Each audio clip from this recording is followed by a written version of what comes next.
fire sign, Aries, Leo, Sagittarius. Kumusta po kayong lahat? Okay, so fire sign, maraming salamat po sa walang sawang pagsubaybay sa ating mga reading. And kung ikaw ay bago pa lang sa ating channel, mag-subscribe na po kayo and i-click mo na rin yung ating notification bell para lagi kang updated sa ating mga bagong upload.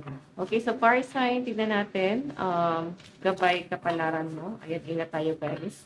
Ngayong umuulan, lalo na sa mga lugar na binabaha. Okay?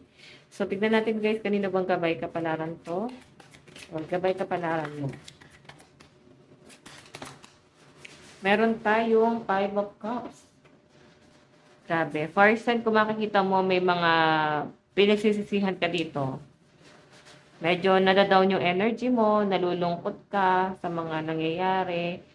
Nakikita ko rin sa mga fire sign ngayon, mukhang hindi maganda ang mood mo. Siguro may nangyari kung bakit ganito ang nagiging sitwasyon mo. Okay?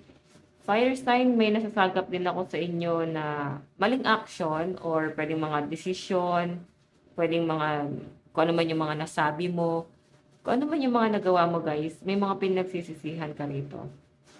Okay? Tignan pa natin. May nakikita ko guys, grabe yung disappointment mo. Tignan pa natin fire sign, Aries, Leo, Sagittarius.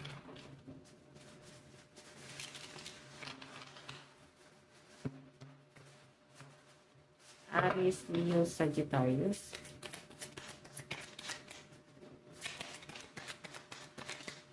Okay, so meron tayo guys 7 of Swords.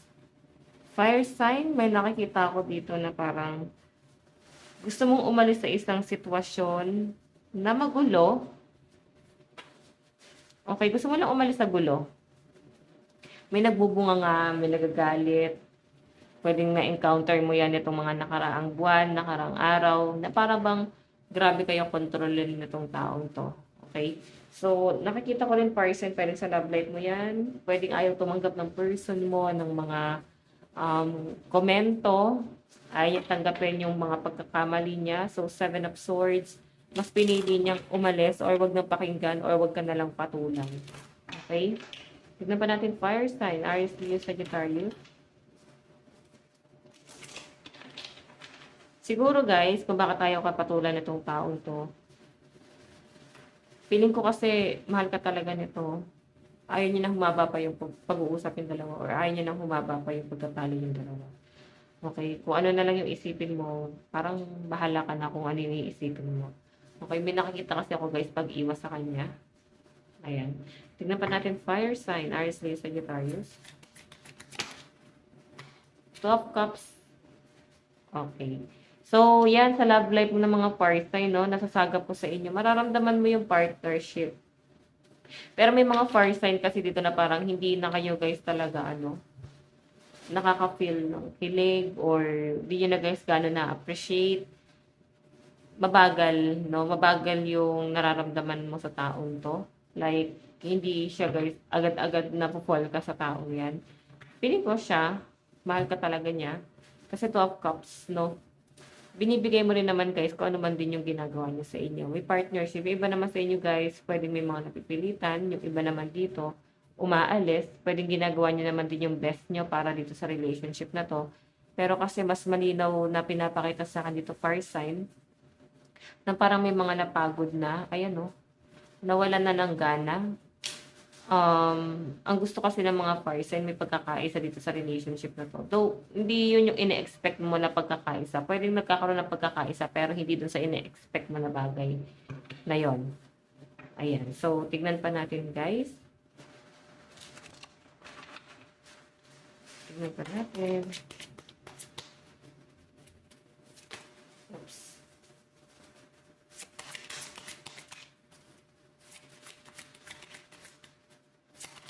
Oops. Ang hirap guys para sa akin itong card na to. So, medyo matigas itong card na to. Hindi kagaya ng isa nito na kamukha niya. Okay, tignan pa natin fire sign.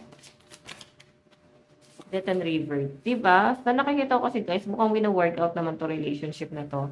Pero kasi yung ibang relationship na gusto ng mga fire sign dito is parang makakilala ng mga bagong tao, mag-explore, maglaylo sa relationship. I think mas gusto ng mga fire sign nila mapag-isa, mas gusto ng ibang fire sign ngayon na maka-experience ng something new.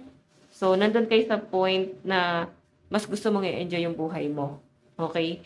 And I think hindi ito yung pag-enjoy na kasama tong person na to or pag-enjoy na may love life. I think sa ibang bagay, guys, like gusto mo muna mag-me time, gusto mo muna ng parang yung experience mo dati like party, yung ibang part time. So, binigyan ko na kayo guys ng definition pero I think ibang kasiyahan din yung gusto mo. Okay, gusto mo lang mag-enjoy.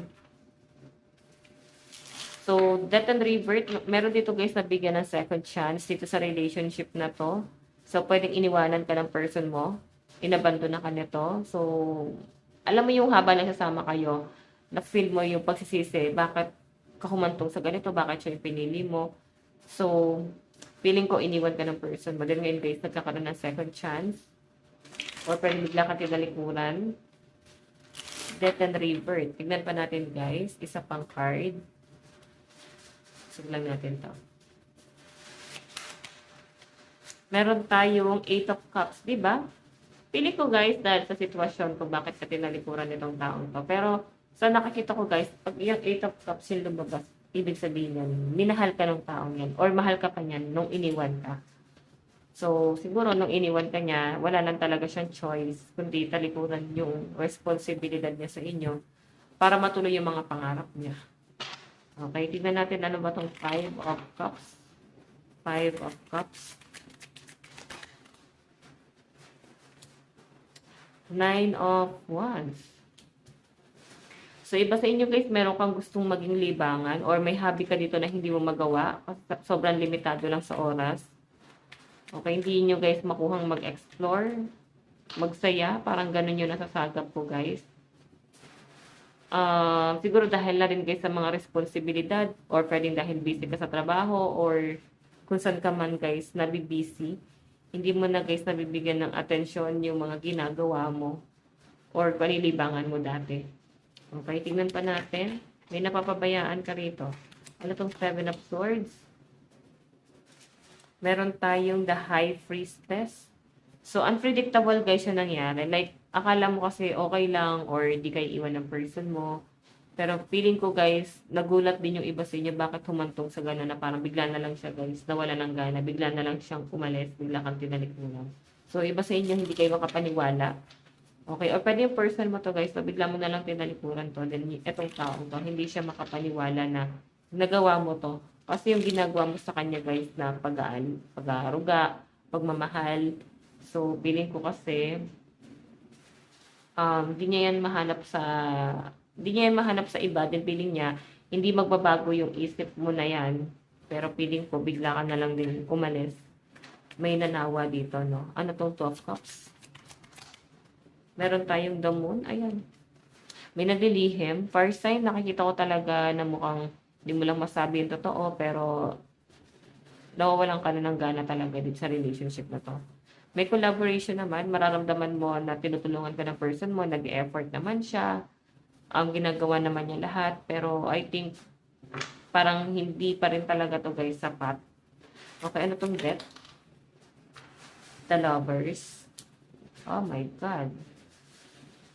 So, first time, meron kayong bang ibang ine-entertain bukod dito sa person mo? Kasi parang okay na yung mga person na meron kayong ine-entertain. The Lovers, nagkaroon na new beginning talaga sa relationship ni person. Siguro iba sa inyo, napapaisip kayo, ba't hindi nyo masabi sa ibang tao na ito na yung status mo ngayon? Or ito na yung pinagdadaanan mo ngayon. Sitwasyon.